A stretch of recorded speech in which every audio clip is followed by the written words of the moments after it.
안녕하세요. 사연에 빠지다의 DJ 민영입니다. 여러분은 부부간 연봉 차이가 심하게 난다면 어떠실 것 같으세요? 오늘의 사연은 그 부부간 연봉 차이 때문에 문제에 직면하게 되신 한 여성분의 사연입니다. 오늘의 사연도 어떤 내용일지 궁금하시죠? 오늘도 끝까지 함께 해주세요.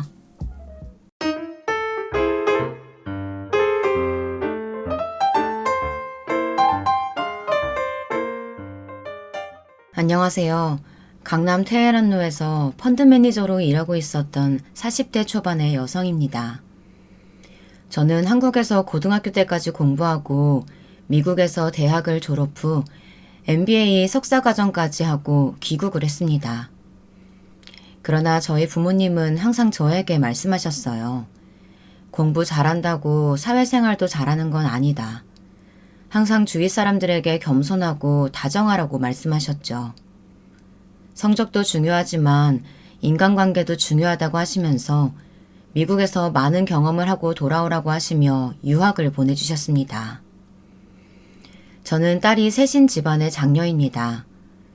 제 둘째 동생은 한국대학교 미디어학과에 나와서 지금 예능 PD로 생활하고 있고요. 셋째 동생은 그림을 그립니다. 미대에서도 미모에 걸맞는 수준 높은 그림 실력으로 졸업도 하기 전에 전시회를 열기도 하는 천재입니다. 저는 제 동생들이 너무 자랑스러워요. 그런 딸 셋에 복닥거리는 집안에서 자랐지만 저희 부모님은 우리들 딸 셋을 모두 하고 싶은 것을 하게끔 경제적 지원을 아끼지 않으셨습니다. 아버지는 중소기업을 다니시다가 퇴직을 하시고 작은 공장을 인수하셔서 크게 키우시는 등 사업적 수완이 좋으신 분이었어요. 그 덕에 저희들은 이제까지 돈 걱정하지 않고 마음껏 하고 싶은 일들을 하고 살았습니다. 그런 점은 저희 부모님께 아직도 감사한 마음이 큽니다. 저는 원래 비혼주의자였어요. 제 부모님 역시 딸들이 꼭 결혼을 해야 한다는 생각을 가지신 분들이 아니어서 또래들보다는 결혼을 조금 늦게 한 편이에요. 제 친구들 중에는 벌써 아이가 고3인 경우도 있으니까요. 그런데 저는 39살에 결혼을 해서 아직 아이가 없습니다. 결혼도 저에겐 필수가 아니었고 더더욱 아이는 낳고 싶은 생각이 없었어요. 저희 시댁에서는 왜 아이를 갖지 않느냐고 난리시지만 이렇게 된 바에야 애가 없었던 게 오히려 신의 한 수가 아니었나 생각이 듭니다. 저에게 어떤 일이 일어났는지 이쯤 되면 궁금해지실 텐데요. 오늘은 시어머니가 제게 하신 기막힌 행동에 대해서 이야기를 해보려고 합니다. 저희 시어머니는 자존심이 아주 강하신 분이었습니다. 그래서 상견례 할 때 저보다 3살 아래인 제 남편이 꿀리지 않도록 명품 양복을 맞춰 사주신 분이었어요. 사실 시댁은 저희 친정보다 잘 살지 못해요. 시아버님은 일찍 명예퇴직하신 공무원이셨고 어머니는 반찬 가게에서 일을 하시는 분이었어요. 그렇지만 하나밖에 없는 아들에게는 돈도 시간도 아끼시지 않으시는 분들이었죠. 제 남편은 제 눈으로 보기엔 한심한 사람입니다. 맨날 무슨 일이 있으면 쪼르르 어머니에게 달려가 이르는 마마보이에다가 경제적인 능력도 별 볼 일 없는 사람이죠. 하지만 남편은 겉으로 보기에는 매우 번지르르한 데다가 누구에게나 거짓말로 자신을 포장하는 그런 사람이었기 때문에 저희 어머니는 본인 아들이 대기업 S전자에 다니는 줄 알아요. 사실은 남편은 대기업의 하청회사에서 영업직 과장으로 일하고 있었습니다. 저와 그 사람은 결혼정보회사를 통해서 만나게 되었어요. 결혼에 관심도 없던 제가 어떻게 결혼정보업체에 등록을 했는지 들으시는 분들 의아하지 않으신가요?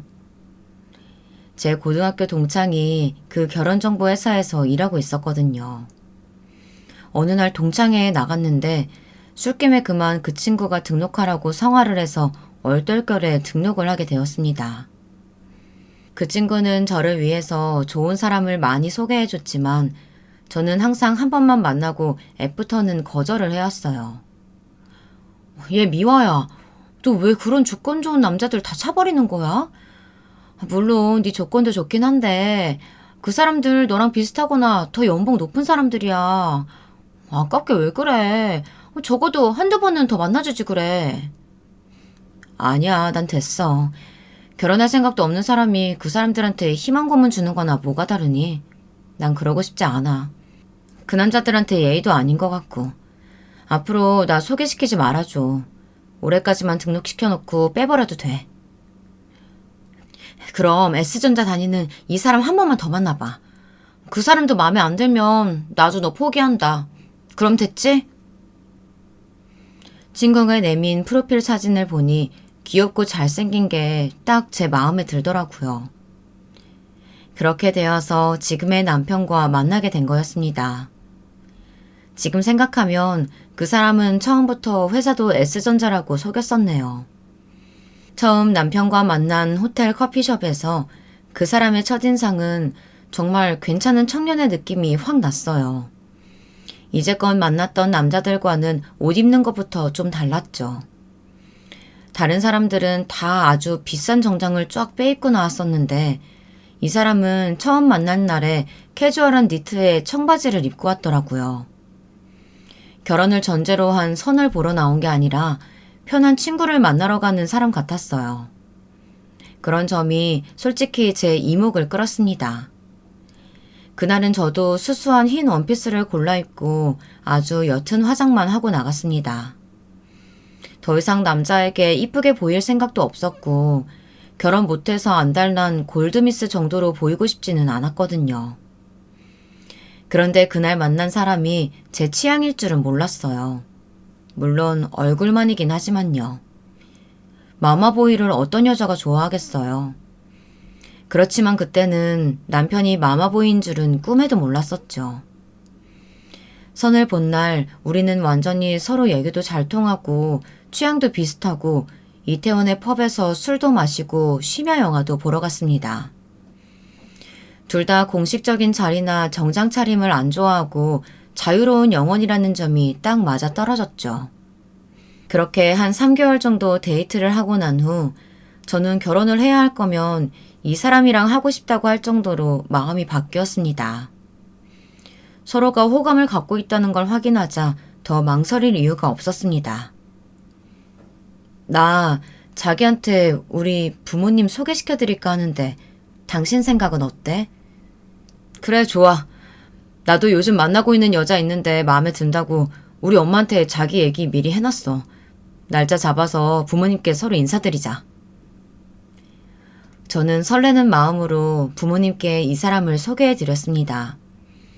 저희 부모님은 남편을 꽤 마음에 들어 하셨습니다. 그때도 남편은 자기가 S전자 다닌다고 거짓말을 했었습니다. 우리 부모님이 남편의 연봉이나 회사 이름으로 그 사람을 마음에 들어 하실 분들은 아니지만 그래도 남편은 그게 끝까지 자기 자존심을 지키는 길이었다고 나중에 털어놓더라고요. 안녕하세요. 미아 씨 부모님께 인사드리게 되어서 너무 반갑습니다. 저는 권준성이라고 합니다. 미아 씨한테 첫눈에 반했습니다. 그래서 오늘 미아 씨랑 결혼 허락 받으려고 이렇게 찾아뵙습니다. 그래? 자네는 우리 딸 어디가 좋아서 결혼하려고 하는 건가? 자네보다 3살이나 많은데 그래도 괜찮겠어? 당신은 무슨 말을 그렇게 해요. 우리 미화가 어디가 어때서요. 요즘은 연상의 여인이 유행이라잖아요. 그리고 우리 미화처럼 능력 있는 여자 어디 흔해요? 맞습니다, 장모님. 우리 미화 씨 예쁘고 능력 있고 정말 1등 신부감이죠. 저는 정말 운이 좋은 남자인 것 같아요. 엄마, 아빠, 저 이 사람이랑 결혼할게요. 저 사실 평생 비혼주의 고수할 줄 알았는데 그래도 이 사람은 같이 살아도 재밌을 것 같아요. 자기의 비혼주의 깨트린 사람이 나인 거야? 이거 정말 당신이랑 결혼 생활이 기대되네. 이렇게 말하면서 해맑게 웃는 남편의 모습이 눈에 선하네요. 얼굴만은 정말 제 취향이었는데 말이죠. 저희 시댁에서도 제 친정은 엄청난 부자라고 알고 계셔서 남편이 도대체 저에 대해 어떻게 말을 했는지 모르겠지만 펀드 매니저라고 하니 돈을 엄청 잘 버는 걸로 알고 계시더군요. 그런 면에서 제가 시부모님께 좀 점수를 따기는 했습니다.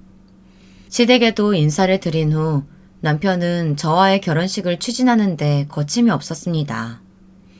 사실 전 결혼식장이나 신혼여행지에 대한 로망 같은 건 없었습니다.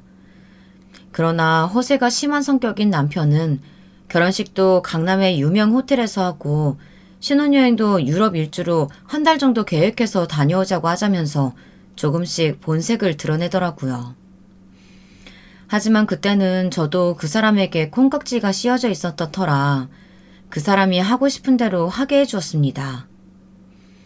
저도 유럽은 한번 길게 다녀오고 싶기도 했었고요. 그런데 남편의 욕심과는 반대로 결혼식 비용이며 신혼여행 비용도 시댁에서는 나 몰라라 했습니다. 남편도 그동안 직장 생활하며 모아둔 돈이 없는지 빚을 냈더라고요. 나중에 안 사실이지만 말이죠.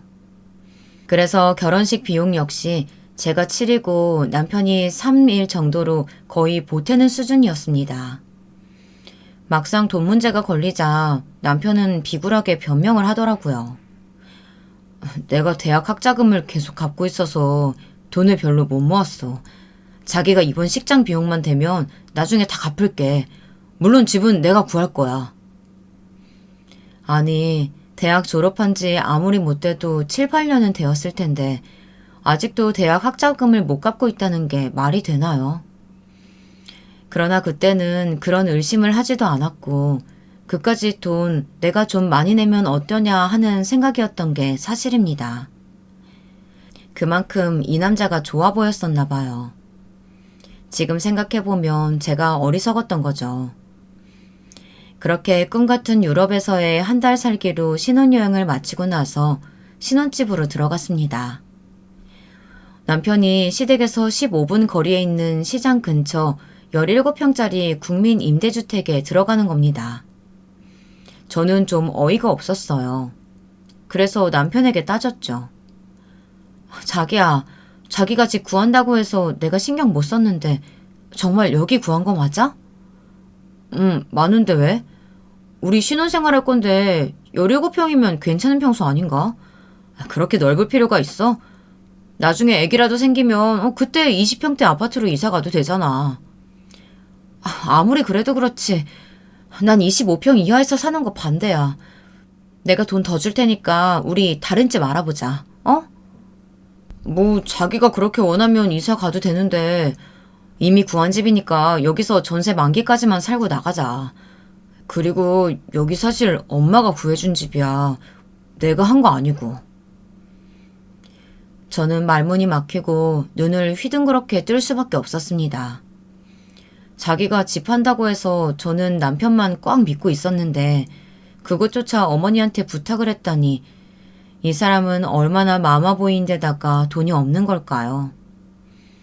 우여곡절 끝에 저는 부동산 사람과 만나 어머니가 구해준 집 계약을 취소하고 한강이 바라다 보이는 25평대 아파트로 다시 전세 재계약을 했습니다. 제가 집을 좀 중요시하는 사람이고 직장과 집의 거리가 멀면 안 되거든요. 그런데 처음 남편이 구했던 집은 시댁에서만 가깝지 강남에선 좀 먼 곳이었거든요. 비록 처음 집 가격보다 2배 이상 달하는 곳이었지만 저는 그 돈이 아깝지 않았습니다. 제가 제 이름으로 더 좋은 집을 구하자 시댁에서는 난리가 났습니다. 시어머니는 일부러 아들 자주 보려고 가까운 곳에다 집을 구해주셨는데 새로 들어온 며느리가 시어머니와 한마디 의논도 안 하고 자기 마음대로 집을 옮겨버렸으니 얼마나 황당하셨겠어요. 시어머니는 크게 화가 나서 저희 집으로 달려오셨습니다. 하지만 저와 남편은 그날 하필이면 한강에 피크닉을 간다고 놀러나가 버려서 집에 없었죠.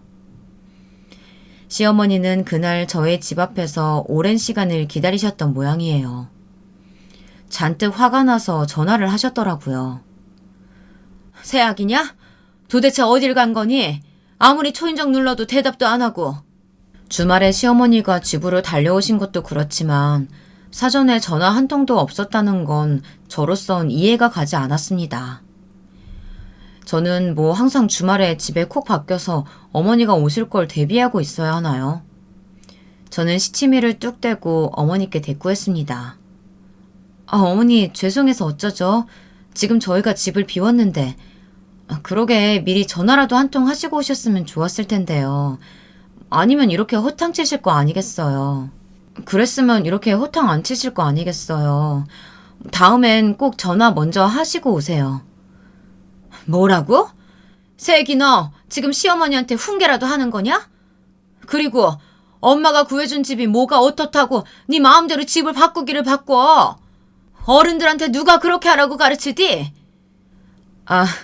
제가 살 집도 어머니랑 의논했어야 하나요?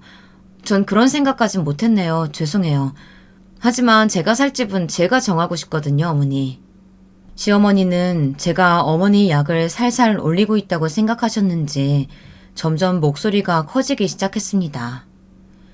옆에서 저와 시어머니의 통화를 듣고 있던 남편이 갑자기 제 전화기를 낚아채 가더니 자기 엄마한테 빌기 시작했어요. 저는 남편의 행동에 너무 놀라서 아무 말도 못했습니다. 지금 생각하면 그때 그 사람의 성격을 알아봤어야 하는 건데 말이죠. 엄마 죄송해요. 진짜로.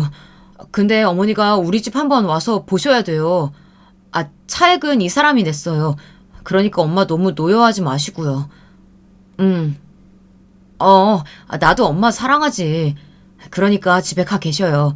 제가 조만간 거하게 집들이 한번 할게요. 옆에서 남편이 자기 엄마와 통화하면서 꽁냥꽁냥 하는 모습을 보니 저도 사람인지라 조금 질투가 났습니다.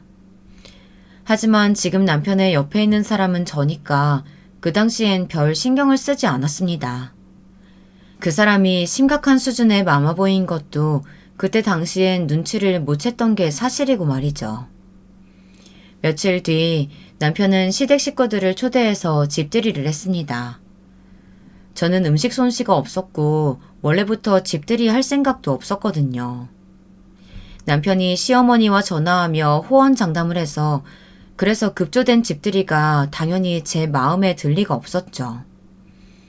평소 저는 집 꾸미는 건 좋아해서 청소는 깨끗하게 하고 인테리어는 화려하게 해놓았지만 집들이 반찬들은 거의 저희 어머니가 만들어서 가져오신 것들이고 메인 요리는 당연히 배달 음식일 수밖에 없었습니다. 사실 저는 밥만 해놓은 셈이었죠. 그래도 비록 배달 음식이긴 하지만 고급 중식집에서 비싼 요리 위주로 시켜놓기는 했습니다. 벨이 울리고 저는 시댁 어른들을 맞으러 나가서는 놀라고 말았습니다. 제 예상보다 사람이 너무 많이 온 거예요. 기껏해야 어머니 아버님만 오실 줄 알았는데 시댁 식구들이 총 출동한 것 같았습니다. 하다못해 결혼식 날에 오지도 않았던 남편의 사촌형 부부에 그 집 애들까지 왔더라고요. 게다가 시어머니는 오자마자 제가 차린 상을 보시고는 완전히 배알이 꼴렸는지 한마디 톡 쏘아붙이시더군요. 아니, 네가 한 음식은 어딨니? 너 우리 아들 제대로 먹이기는 하는 거지? 교묘하게 비꼬시는 모습의 시어머니는 배달 음식을 시켜놓은 것이 마음에 안 드신 것 같았습니다. 시어머니의 예리한 공격에 저는 이미 마음이 팍 상하고 말았습니다. 어머니 죄송해요. 저는 아버님 어머님 두 분만 오실 줄 알고 음식 조금만 준비했는데 제가 할 줄 아는 음식이 없어서 이것저것 다 저희 친정어머니께 부탁한 것들이에요. 그리고 배달 음식은 메인 요리만 시킨 건데 마음에 안 드시나 봐요? 제가 이렇게 되받아치자 시어머니의 얼굴이 분노로 울그락불그락해지더군요. 제가 친정어머니한테 요리를 부탁한 것 때문에 집들이 음식에 대해 어머니는 더 이상 꼬투리를 잡지 않으셨습니다. 그리고 사촌형 부부는 머쓱해서 뒷머리를 긁었고요. 여러분 같으면 어떤 기분이 드시겠어요? 아니, 시부모님도 그렇지만 저는 남편도 이해를 못하겠더라고요. 평소에 교류도 잘 없던 사촌형은 왜 초대를 한대요? 사촌형 부부에다 그 집에 아기들까지 몰려오자 저는 정신이 너무 없었습니다. 제가 원래도 아이들을 안 좋아하는데 사촌형 부부가 데려온 애들이 7살, 5살, 한창 저지를 나이잖아요. 그 애들이 음식 집어먹던 손으로 제 집의 가구들을 함부로 만져서 손자국을 내기도 하고 뭔가를 떨어뜨려서 깨뜨리고 다니는 거예요. 저는 너무 신경이 예민해져서 음식이 코로 들어가는지 입으로 들어가는지 모르겠더라고요. 게다가 뭘 좀 먹으려고 하면 시어머니가 계속 물 더 가져와라, 술 가져와라 하시면서 저만 심부름을 시키시는 거예요. 그래도 손님이고 오늘 내로 가시니까 꾹 참고 저는 시댁 식구들의 식사 시중을 들었습니다. 그러다 결정적인 사고가 났습니다. 쨍그랑 하는 날카로운 소리가 들리고 갑자기 애가 우는 거예요. 놀라서 달려가 보니 7살짜리 큰 애가 화병을 깨트려 놓고 혼날까봐 무서워서 울기 시작하는 겁니다. 다른 건 그래도 참았는데 제가 제일 좋아하는 도자기 화병을 깨버린 그 사촌형의 첫째 아이에게 저는 기어이 화를 못 참고 소리를 버럭 질렀습니다. 아, 이게 뭐야? 이거 내가 얼마나 아끼는 건데, 어떡해! 제가 소리를 지르자 집들이 분위기가 한순간에 싸해지고 말았습니다. 사촌형은 급히 깨진 화병을 줍는데 그 옆에서 그 부인은 자기 아들 어디 다친 데 없는지 그것부터 보고 있더라고요. 그리고는 저한테 소리를 치는 것이었어요. 아니, 아무리 우리 애가 잘못 만져서 화병을 깼어도 그렇지 애가 다쳤는지부터 물어봐야 하는 거 아니에요? 어린애가 실수로 그런 거 가지고 그렇게 정색하고 할 필요까지 있어요? 이까짓 거 얼마 하는데 물어주면 될 거 아니에요? 아들이 잘못한 거 사과하실 생각은 없으세요? 물론 애들이니까 그럴 수도 있죠. 하지만 그러기 전에 동서가 아들 단속을 좀 잘 시켜주시 그랬어요. 특히 남의 집에 왔으면 애들 조심시켜야 하는 게 맞지 않아요? 아, 그래요. 제 아들이 그런 건 미안하게 됐어요. 내가 물어줄게요. 이 화병 얼만데요? 한 5,000원? 10,000원? 아니요, 됐어요. 이거 비싼 거 아니니까 신경 쓰실 필요 없어요. 뭐 어차피 유명 도예가 작품이라서 이젠 구하지도 못하고요. 제가 경매에서 250만 원에 낙찰받은 거예요. 저는 되도록 시댁 식구들이 놀라지 않게 말씀드린 건데도 시부모님들은 그 화병 값을 듣더니 눈이 휘둥그레지셨습니다. 게다가 갑자기 사촌형 부인은 꿀먹은 벙어리가 되어버리는 겁니다. 옆에서 깨진 화병의 조각을 치우던 사촌형도 제 말을 듣고 얼굴이 하얘지는 건 말할 것도 없었습니다. 당연히 그렇겠죠. 자기 한 달 월급이 거의 날아가 버리는 가격인데 놀라지 않을 수가 있겠어요. 경악한 시댁 어른들 옆에서 남편이 당황했는지 저를 뜯어 말리더군요. 자기야, 왜 그래? 애가 그럴 수도 있지. 당신이 좀 참아. 아니면 우리 사촌형네 앞에서 엄마 아빠 체면이 뭐가 돼? 아니, 체면을 그렇게 중시하는 집안에서 염치도 모르고 집들이 하는데 그렇게 거지근성으로 별 상관없는 사람들까지 몰고 올까요? 게다가 명색이 집들인데 하다못해 세제나 휴지 하나도 없이 다들 빈손으로 왔더라고요. 제가 선물을 바래서가 아니라 초대를 받았으면 그런 건 예의 문제 아니겠어요? 저는 남편의 말을 듣고 어이가 없어서 헛웃음만 나오더군요. 그때 시어머니가 나서서 저에게 막 큰 소리로 야단을 치시는 겁니다. 새아가, 넌 애가 왜 그러니? 분위기 싸해지는 거 보고도 계속 그렇게 콧방귀 흥흥 낄 거야? 어른들 앞에서 되먹지 못하게. 우리 아들이 버는 돈으로 먹고 살고 있는 주제에. 하지만 사실 제 연봉이 남편 연봉보다 훨씬 높다는 것을 어머니는 모르고 계셨던 것 같습니다. 저는 잘 나가는 펀드 매니저고 남편은 하청업체의 과장인데 당연한 거죠. 그 말이 좀 지나치네. 새아기가 당신 무서워서 어디 살겠어? 시어머니의 야단치는 말씀을 듣고 시아버지는 헛기침을 하시면서 돌아앉아 버리셨습니다. 그렇게 그날의 집들이는 최악의 상태로 끝이 나버렸어요. 그 이후로 시부모님들은 한마디도 하지 않으셨고 사촌형 부부는 먼저 간다면서 애들을 데리고 황급히 그 어색한 자리를 떠나더군요. 시어머니는 저한테 남편 돈 가지고 먹고 사는 며느리라고 하셨지만 사실은 남편 쪽에서 저한테 얹혀 살고 있는 거나 마찬가지였거든요. 그 사실을 남편은 제발 어머니에게 비밀로 해달라고 말하더군요. 자기가 대학 학자금을 아직도 갖고 있는 거나 결혼 전에 주식 투자로 몇 천만 원 날린 사실도 시어머니는 모르고 있는 듯 했습니다. 시댁 식구들이 다 가시고 나자 저는 기다렸다는 듯 남편에게 하나하나 따지고 들기 시작했습니다. 자기는 아직도 어머니한테 사실대로 이실직고 안 했어? 그 비밀이 도대체 얼마나 갈 것 같아? 난 자기가 나한테 경제적으로 패 끼치는 거 정도는 참을 수 있어. 그런데 어머니가 나한테 뭐라고 하시는 것까지 참기는 나도 힘들어. 그러니까 빨리 말씀드려. 그러나 남편은 하나도 미안한 게 없는 것처럼 빙긋 웃으면서 퉁치려고 하더라고요. 미안해. 이번에 보너스 나오니까 내가 그 깨진 화병값 대신 줄게. 제발 엄마한텐 말하지 마. 우리 엄마 내가 잘 되기만 바라고 계시는 분이야. 그런데 내가 사실대로 말해봐. 엄마 쇼크로 당장 쓰러져서 입원하실 거야. 난 어머니 건강 위해서 하얀 거짓말 하고 있는 거야. 그러니까 자기가 꾹 참고 장단 좀 맞춰줬으면 좋겠어. 도대체 이게 무슨 궤변인가요? 저는 이 사람의 심리 상태를 한번 속 시원하게 열어봤으면 좋겠어요. 여러분은 우리 남편의 이런 마인드 이해할 수 있으신가요? 그 뒤로도 시어머니는 여러 번 제 속을 뒤집어 놓는 발언을 하시고 저희 부부 사이에 간섭도 하셨죠.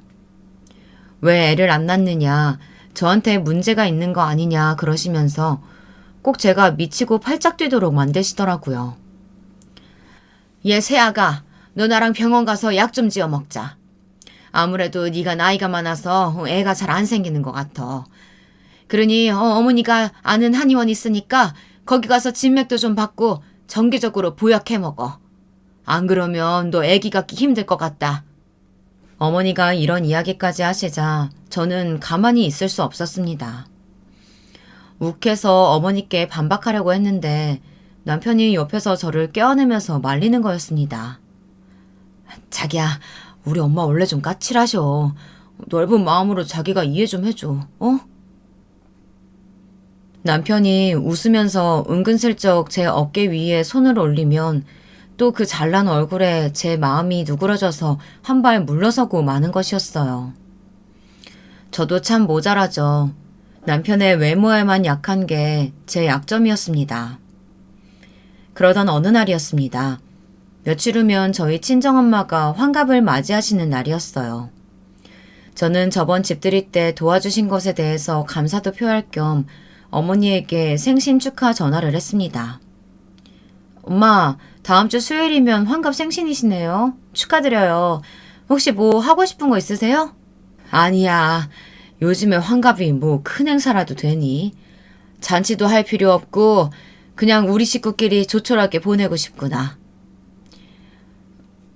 아니, 그래도 내가 선물이나 뭐 하나 해드리고 싶어서 그래요. 뭐 필요하신 거 없으세요? 가방 사드릴까요? 가방 필요 없어, 얘. 죽고 다닐 때까지 들어도 다 못 들어. 나 명품 안 좋아해. 제가 몇 번을 물어도 엄마는 똑같은 대답만 하셨습니다. 저는 할 수 없이 그날 강남의 유명 호텔에서 가족들끼리 저녁이나 먹을 생각으로 디너 코스를 예약했습니다. 그리고 따로 엄마에게 현금 100만 원이 든 봉투를 준비했습니다. 드디어 문제의 친정어머니 환갑 생신날이 되었습니다. 저와 함께 당연히 남편도 가족으로서 참석을 했고요. 남편은 제가 예약한 호텔 이름을 듣더니 입이 쩍 벌어지면서 놀란 눈치였어요. 와, 나 이런 유명 호텔 뷔페 처음 와본다. 당신 집안이 돈이 많긴 하네. 다음에 우리 엄마 환갑 때는 어떻게 할 건지 나 기대해도 되지? 시어머니는 우리 친정어머니보다 4살이 어리셨거든요. 4년 후에나 일어날 일을 무슨 벌써부터 기대하고 난리래요. 저는 남편의 뻔뻔한 반응에 이제 대꾸할 마음도 들지 않았습니다. 그런 남편의 말을 가볍게 무시하고 저는 가족들이 모인 자리에서 보란 듯이 엄마에게 현금 100만 원 든 봉투를 드렸습니다. 그랬더니 친정어머니 얼굴에 화색이 돌더군요. 역시 현금 싫어하는 부모님은 안 계시죠. 아니, 안 해도 된다고 했는데 언제 이런 것까지 준비했어. 이번 환갑 기념으로 너희 아빠랑 같이 여행 가려고 했는데 그때 용돈으로 잘 쓸게. 고맙다. 우리 큰딸이 최고야. 우리 딸 참 잘 컸다. 언제 이렇게 다 커서 엄마 아빠 마음까지 헤아릴 줄 아는 효녀가 됐대? 정말 고맙다 우리 딸. 아버지도 동생들 앞에서 제 칭찬을 아끼지 않으셨고 동생들 역시 제가 마련한 식사 자리에 만족했습니다. 뷔페 음식도 맛있었고 어머니의 좋아하시는 모습을 보니 제 마음도 뿌듯해지더라고요. 그런데 남편은 결혼하고 첫 가족 행사인데 아무 선물 같은 것도 없고 봉투 준비도 안 해온 것이었습니다. 그럼 그렇지. 그 사람이 뭐라도 사오면 해가 서쪽에서 뜨는 것보다 더 놀랄 일이다 생각하고 전 아무 기대도 안 했습니다. 그런데 제 동생들은 그런 형부가 용납이 안 되었던 모양입니다. 근데 형부는 우리 엄마 생일인데 아무것도 준비 안 하고 그냥 딱 밥만 먹으러 온 거예요? 그러게.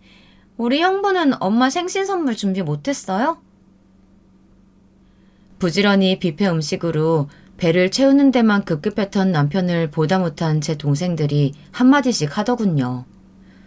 남편은 부끄러움에 얼굴이 빨개져서는 음식이 목에 걸린 것처럼 몇 번 캑캑 소리를 내더니 대꾸라고 하는 말이 아주 가관이었습니다. 그게 말이야, 처제. 내가 뭘 드리더라도 어머니는 만족을 못하실 것 같아서 그냥 나 자신을 선물로 드리려고 왔지. 이렇게 잘난 사이가 어디 있겠어. 이렇게 잘생겼지, 귀엽지. 안 그래요? 그쵸, 장모님? 그래. 뭐 권서방 잘생긴 거 빼면 뭐 볼 것이 있겠나. 저희 엄마가 은근히 남편을 비꼬시는 것도 모르고 턱 밑에 꽃받침 신용을 해가면서 되도 않는 애교를 부리는 남편이었습니다. 우리 남편 정말 뻔뻔하지 않나요? 저는 그런 남편을 헛웃음을 흘리며 노려보았고 어머니는 헛기침을 하시며 더 이상 할 말이 없다며 남편을 외면했습니다. 그래도 우리 친정아버지는 남편이 마음에 들지 않았지만 대놓고 비꼬는 말씀은 하시지 않으셨어요.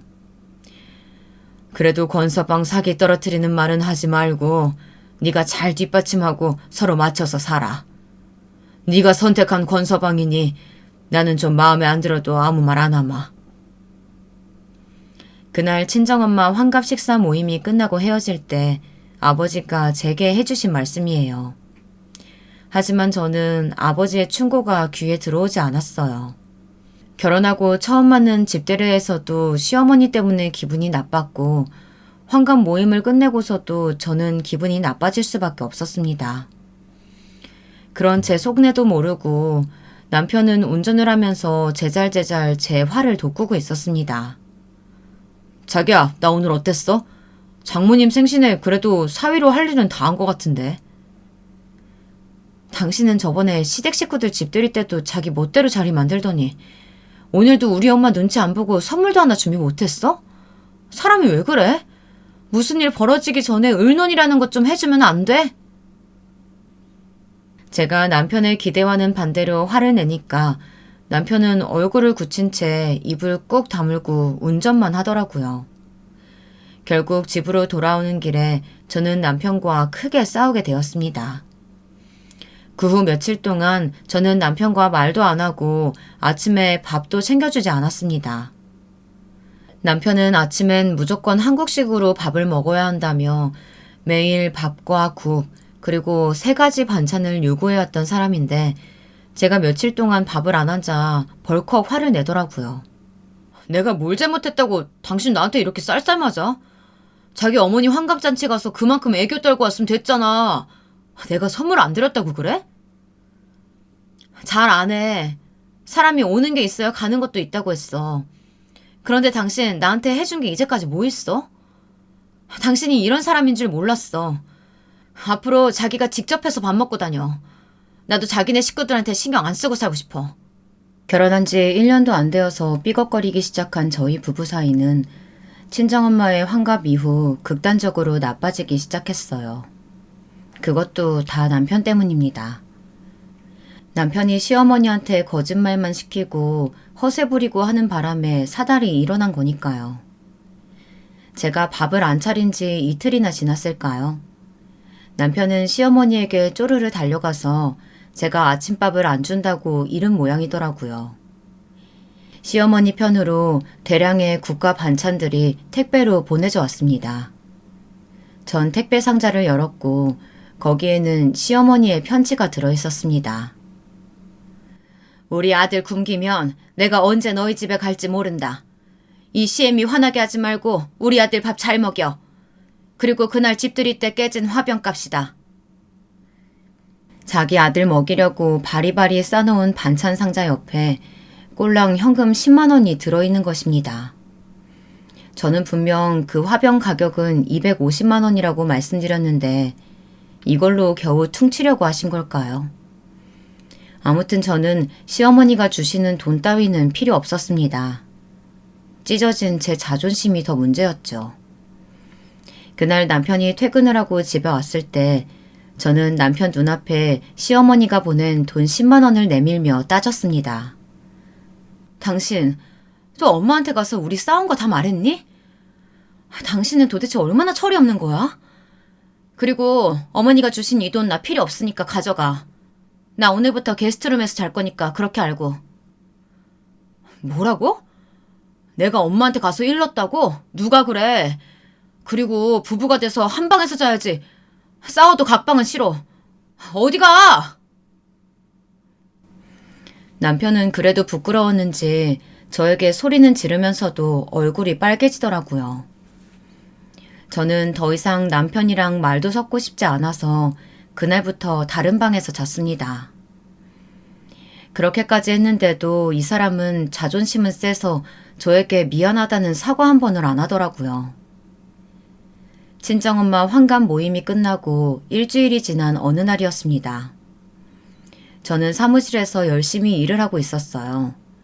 점심시간이 막 끝나서 밥을 먹고 졸린 눈을 비비면서 커피를 한 잔 마시려고 가려고 일어난 순간 바로 그 일이 일어나고 말았습니다. 사무실 제 방 밖에서 웅성거리는 소리가 들리더니 저의 시어머니의 목소리가 또렷하게 들려오는 거였습니다. 저는 귀를 의심할 수밖에 없었습니다. 여기 이미화라는 사람이라고 있죠? 걔 어디 있어요? 내가 그의 시어머니인데. 저희 친정엄마도 제가 일할 때 방해된다고 한 번도 회사로 찾아오시지 않았었는데 갑자기 시어머니가 오시다니 그날따라 정말 이상했습니다. 어머니가 왜 우리 회사로 오셨지? 무슨 일이라도 생겼나? 저는 의아할 생각이 들어서 사무실 밖으로 나갔습니다. 그런데 제가 나가자마자 시어머니가 저를 보더니 다짜고짜 제 멱살을 잡는 것이 아니겠어요. 저는 영문을 몰라 눈을 껌뻑거리고만 있었습니다. 여기 있네, 인연. 너 잘 만났다. 어디 감히 우리 아들이 번 돈 그렇게 함부로 쓰니? 어머니, 여기 왜 오셨어요? 이거 왜 이러세요? 놓으세요. 놓고 말씀하세요. 저는 너무 어이가 없어서 어머니의 어깨를 잡고 제게서 떼어내려고 힘을 썼습니다. 시어머니는 화가 나서 씩씩거리시며 제 멱살을 탁 놓더니 다짜고짜 제 뺨을 때리시는 겁니다. 눈앞에 불이 번쩍 오르는 느낌이 들었습니다. 저는 빨갛게 달아오른 뺨을 부여잡고 기가 막혀 소리도 못 지른 채 멍하니 어머니의 얼굴을 쳐다만 보고 있었습니다. 그와 반대로 어머니는 기세가 등등해서 저에게 삿대질까지 하시면서 소리를 치시는 게 아니겠어요. 그런데 그 내용이 정말 제게는 기함을 할 정도의 어이없는 내용이었습니다. 이년아, 네 친정어머니 환갑 선물로 100만 원이나 줬다면서? 왜 내 아들이 번 돈 가지고 네가 생색내고 지랄이야? 우리 아들보다 돈도 못 버는 것이 지 친정에다 큰 소리 치고 싶었나 보지? 누구 좋으라고 호텔 뷔페에서 잔치를 해? 사돈은 돈은 왜 주고?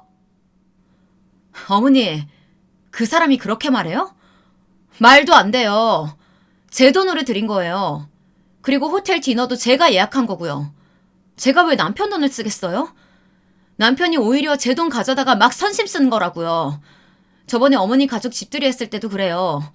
그 사람 우리 결혼식 때 돈 한 푼이라도 쓴 줄 아세요? 친정엄마 환갑 때도 선물 하나 안 한 사람이에요. 뭐? 내 아들이 그럴 리가 없지. 네가 어디서 거짓말을? 저는 기가 막히고 어이가 없어서 제 멱살을 잡은 시어머니를 바닥에 힘껏 뿌리쳤습니다. 시어머니는 바닥에 쓰러지시더니 풀썩 주저앉은 채로 바닥을 치면서 피해자 코스프레를 하시는 것이 아니겠어요? 아이고, 인연이 사람을 치네. 거짓말까지 하고. 그게 들통날 것 같으니까 시어미한테 바락바락 대드는 것 좀 봐요. 한창 바쁠 오후 타임에 이런 소란이 나니까 사장님까지 나와보시고 동료들은 저와 제 시어머니를 번갈아 보면서 수군거리는 것이었어요. 회사에서 이런 봉변을 당했다는 게 너무 수치스러운 마음에 저는 시어머니를 일으켜 제 방 안으로 데리고 들어가서 얼른 남편에게 전화를 했습니다. 당신 어머니 여기 있으니까 얼른 와서 모시고 가고 이따 집에 가서 두고 봐. 당신 무슨 일이야?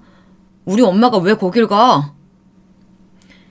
저는 너무나 화가 나서 남편이 대꾸할 겨를도 없이 거칠게 전화를 끊어버리고 시어머니에게도 화를 참지 않았습니다. 생각해보세요. 얼마나 황당한지 저절로 이가 갈리는 상황이 아닌가요? 어머니, 눈이 있으면 이것 좀 보세요. 저 강남 한복판에서 펀드 매니저로 일해요. 거짓말을 했으면 그 사람이 했겠죠. 제가 번 돈으로 제 친정엄마한테 용돈 드린 것도 잘못인가요? 제 확신아찬 말투에 어머니의 눈동자가 흔들리시더라고요. 그래도 어머니는 제가 사실대로 말씀을 드려도 믿고 싶지 않으셨는지 목소리가 떨리면서도 끝까지 제 남편 편이었어요. 그럴 리가 없어. 우리 아들이 거짓말했을 리가 없다고. 우리 아들이 연봉이 1억이라고 했는데 왜 장모님 환갑에 돈을 안 들렸겠니? 거짓말했으면 네가 했겠지. 참 가면 갈수록 가관이었습니다. 그 사람은 허세 부리려고 제 연봉 액수를 자기가 번 돈처럼 어머니에게 거짓말로 말씀드린 것 같았어요. 저는 제 월급이 찍힌 휴대폰 화면을 보여드리면서 낮은 목소리로 시어머니에게 학생을 가르치듯이 또박또박 말했습니다. 어머니, 여기 보세요. 이게 제 통장이에요. 보이세요? 지난달 월급 1,200만 원. 이제 믿으실 수 있겠어요? 어머니 아들이 무슨 말을 했건 새빨간 거짓말쟁이라고요. 그 사람 결혼하고 저한테 생활비 쓰라고 준 돈 한 푼도 없어요. 다 자기 빚 갚는 데 썼죠. 저한테도 결혼식 할 때 돈 5천만 원 빌렸고요. 아직 대학 학자금도 못 갚았대요. 그건 알고 계세요? 사실 남편이 저한테 제발 어머니에겐 비밀로 해달라고 했던 건 이거예요. 어머니 아들 통장에 빚만 잔뜩 있는 빈털털이라는 거요. 뭐라고? 그게 사실이야? 아니 그럼 우리 준성이가 나한테 했던 말들 다 거짓말이었던 거니? 저는 말없이 고개를 끄덕였습니다. 가슴에 묵혀져 있던 채증이 확 내려가는 것처럼 시원했던 게 사실입니다. 제 뼈 때리는 팩트에 어머니는 소파에 힘없이 드러눕더니 기어코 기절하신 것 같았습니다. 저는 그런 어머니를 내버려 두고 밖으로 도망치듯 나갔습니다. 도저히 부끄러움에 얼굴이 화끈거려서 더 이상 회사에 있을 수가 없었기 때문입니다. 저는 사장님께 죄송하지만 오후에는 재택근무하겠다고 문자를 보내고 집에 와서 침대에 힘없이 드러누웠습니다. 이리저리 생각할수록 남편을 더 용서할 수 없을 것 같았어요. 팔을 괴고 아무리 생각을 해봐도 제게는 이혼밖에 방법이 없는 것 같았어요. 저는 친정엄마에게 전화를 걸어서 오늘 시어머니가 회사에 찾아와서 제 멱살을 잡은 일들을 하나도 빠짐없이 말씀드리고 물었습니다. 엄마, 나 이제 더 이상 참을 수가 없어요. 나 이혼해도 돼? 정말 이 시댁 식구들도 남편도 이해하기 너무 힘들어. 저번에 환갑잔치 때에 남편의 이해하기 힘든 행동을 겪어보신 엄마도 저를 걱정하시면서 제 의견에 찬성하셨습니다. 그래, 그런 사람들이랑 길게 엮여봐야 좋을 거 하나도 없어. 엄마도 이제 그만 이혼하는 게 나을 것 같다. 아버지께도 말씀드려 줄 테니까 생각해봐. 더 이상 남편과 같이 살다가는 제가 돌아버리든지 시어머니랑 연을 끊어야 할 것 같았습니다. 그날 저녁 남편은 시어머니를 시댁에 데려다 준 후 집에 들어와서 바로 무릎을 꿇더라고요. 참 값싼 무릎이에요. 그리고 저한테 두 손 모아 싹싹 비는 것이었습니다. 자기야, 정말 미안해. 내가 엄마 앞에서 차마 사실대로 말할 수가 없어서 그랬어. 어머니가 하신 말씀 듣고 자기가 황당했을 거라는 거 알아. 하지만 나도 우리 부모님 앞에서 당당한 아들 되고 싶었어. 어디 가서 자랑할 수 있는 그런 아들 말이야. 그래서 내가 거짓말 좀 했어. 그런데 어머니가 거기 찾아가실 줄은 나도 정말 몰랐어. 하지만 저는 남편의 말은 듣지도 않고 얼굴을 굳힌 채 아무 말도 하지 않았습니다. 이제 입만 열면 거짓말이 술술 나오는 이 사람의 행동을 이해하고 싶지도 않고 할 수도 없었죠. 결국 남편이 지쳐갈 때쯤 저는 준비해둔 이혼 서류를 꺼내 남편 앞에 내밀면서 조용히 말했습니다. 당신 내 말 잘 들어. 여기서 더 망신당하고 싶지 않으면 우리 그만 이혼하자. 우리는 처음부터 잘못된 만남이었어. 내가 그걸 깨닫는 게 오래 걸렸을 뿐이지. 난 당신 같은 거짓말쟁이랑은 절대 못 살아. 부부간의 신뢰가 바탕이 되어야 하는데 당신은 그 누구한테도 믿음을 못 줄 사람이니까. 저의 폭탄 선언에 남편은 망연자실해서 주저앉았습니다. 그리고 끝내는 제 다리에 매달려서 울면서 애원하더라고요. 자기야, 나 자기 없으면 어떻게 살라고 그런 모질 말을 해. 차라리 내가 엄마 버릴게. 자기는 나 안 사랑해? 나 아직도 사랑하지? 내가 당신한테만은 거짓말 절대 안 할게. 맹세할게, 제발. 나 버리지 말아줘. 남편의 치졸한 변명을 들으니 이 사람이 내가 좋은 게 아니라 내 경제적 능력에 기생충처럼 기대 살려고 하는 게 아닌지 그런 합리적인 의심이 들었습니다. 그러면서 이 사람이 더욱 싫어지게 되더라고요. 내가 자기를 버리는 게 아니라 당신 잘못으로 이혼하는 거야. 그 사실을 헷갈리지 않았으면 좋겠다. 그리고 내가 충고 하나 하는데 앞으로는 좀 진실하게 살아. 아무도 버릇처럼 거짓말로 자신을 포장하는 사람 따위 안 좋아해. 자기야, 기다려. 나 버리지 마. 하지만 저는 남편의 말을 더 이상 들어줄 생각이 없었고 짐을 싸서 친정으로 돌아갔습니다. 그렇게 전 이혼을 선언했고 그 집을 나왔습니다. 그 이후로도 남편은 제게 한 번만 만나달라고 줄기차게 전화를 걸고 톡을 보냈지만 저는 이혼 법정에 가기까지 남편이 무슨 말을 하든지 마음을 바꾸지 않았습니다. 물론 만나주지도 않았고요. 이젠 남편이 콩으로 매주를 쓴다고 말해도 안 믿겨지는 걸 어떻게 하겠습니까? 그렇게 남편과 저의 1년 남짓한 결혼 생활은 이혼 소송을 하면서 끝이 나고 말았습니다. 제 마음 같아선 얄미운 남편을 사기죄로 실형이라도 살게 하고 싶었지만 친정 부모님이 그것만은 말리시더라고요. 아무리 권서방이 잘못한 것이 맞다고 해도 사람을 그렇게 궁지에 모는 건 안 된다. 사람이 궁지에 몰리면 무슨 짓을 할지 몰라. 그러니까 그냥 이 정도로 끝내는 게 좋겠어. 이혼 법정을 나오면서 저의 부모님은 지친 저를 위로하셨습니다. 그때 저는 부모님께 진심으로 죄송하고 감사했어요. 아직도 아버지의 마지막 말씀이 제 머리에 콕 박혀서 떠나지 않고 있습니다. 아직 네 인생 끝나거나 잘못된 거 아니니까 가슴 피고 당당해지렴, 우리 딸. 아빠는 언제나 너를 응원한다. 이혼 한 번 했다고 인생 다 끝난 것 마냥 슬퍼하지도 자책하지도 마. 알겠지? 아빠는 우리 딸 믿어. 아빠, 정말 고마워요. 제가 끝까지 비혼주의 지켰으면 이런 일도 일어나지 않았을 텐데 정말 죄송해요. 제 고집으로 이런 일이 일어난 것 같아서 마음이 너무 안 좋아요, 아빠. 아니다. 결혼 자체가 잘못된 게 아니야. 권서방 그 사람이 잘못된 사람인 거지. 네 잘못 절대 아니야, 우리 딸. 앞으로 혼자 살아도 좋고 다른 좋은 사람 만나도 괜찮아. 네 마음 가는 대로 해. 아빠는 네 인생 응원한다. 알았지? 저는 친정 아버지 품에 안겨서 뜨거운 눈물을 마음껏 흘렸습니다. 그리고 아무런 미련 없이 그 신혼집을 팔고 남편과의 관계를 완전히 정리했습니다.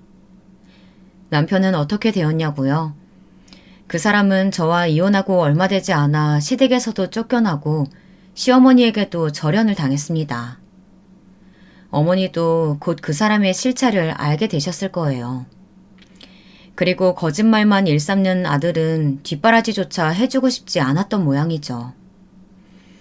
이혼 소송이 진행되는 동안 남편이 살면서 했던 거짓말들이 드러나자 시댁도 발칵 뒤집힌 것 같았습니다. 특히 시아버지랑 시어머니는 남편이 착하고 바른 인성을 가지고 돈도 아주 잘 버는 그런 아들인 줄만 알고 있었는데 남편의 거짓말투성인 실체가 드러나자 거품을 물고 쓰러지기까지 하셨습니다. 시부모님도 남편에게 학을 떼셨나 보더라고요. 그렇게 시댁에서 쫓겨난 남편은 지금은 어느 시골 조그마한 오피스텔에서 아무 일도 안 하고 백수로 지내며 매일 술만 마시고 있는 최악의 상황이라고 하네요. 지금 와서는 딱히 알고 싶지 않지만 한국에 있는 제 막내 동생이 마지막으로 그 소식은 전해주었답니다. 저는 집을 팔고 남편에게 위자료를 받은 돈으로 지금은 다시 미국에 와서 법 공부를 하고 있어요. 변호사를 목표로 하고 있거든요. 로스쿨을 졸업하면 미국에서 이혼 변호사로 이름을 날리고 싶습니다. 살면서 부당한 대우를 받아도 남편이나 시댁 식구들이 무서워서 아니면 이혼 후 혼자 살아갈 길이 막막해서 이혼을 못하는 불쌍한 여성들에게 저는 돈도 안 받고 힘이 되어주고 싶거든요. 여성의 편에 서서 약자의 편에서 저는 조금도 억울한 사람이 생기지 않도록 돕고 싶습니다. 그러기 위해서 저는 오늘도 열심히 로스쿨을 다니며 공부에 매진하고 있어요. 이제는 그 사람에게 사랑하는 마음은 전혀 남아있지 않습니다. 그냥 그 사람의 인생이 불쌍할 뿐이에요. 혹시 허언증이 아닐까 의심이 갈 정도로 거짓된 삶을 살아왔으니 그 사람은 언젠가 자기 자신을 똑바로 보지 않으면 그 생활을 벗어나지 못할 거예요. 인간적으로 그 사람이 정신을 차리게 되는 날이 빨리 왔으면 좋겠습니다. 소크라테스가 한 말이 있습니다. 너 자신을 알라. 이런 유명한 말이죠. 자기 자신을 속이기 시작하면 그게 남을 속이는 결과가 되고 그렇게 거짓말을 반복하다 보면 그 거짓말을 자신도 모르는 사이에 정말이라고 믿어버리는 경우도 많습니다. 저 역시 그렇게 남편에게 가스라이팅 당하기 전에 남편에게서 벗어난 게 저는 참 잘된 일이라고 생각합니다. 그리고 다시는 남자에게 섣불리 마음 주지 않을 거고 쉽게 결혼을 생각하지도 않을 겁니다. 남자라면 이제 진절머리가 나거든요. 저는 만약 살면서 어디선가 제 전 남편을 다시 만나면 이런 말을 해주고 싶어요. 권준성, 너 스스로에게 정직한 사람이 되라.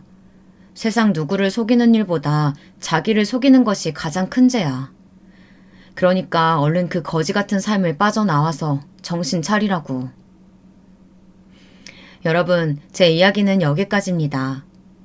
앞으로 제 인상이 어떻게 변할지는 모르겠지만 살면서 제일 황당하고 어이없는 남자를 만났던 쓰디쓴 경험이 저에겐 정말 큰 약이 되었습니다. 거짓말만 일삼던 제 전 남편 때문에 사람 보는 눈도 키우게 되었고요. 변호사가 되기 위해 법 공부를 하면서 세상에는 정말 많은 사기꾼들, 범죄자들이 있다는 것을 알게 되었습니다.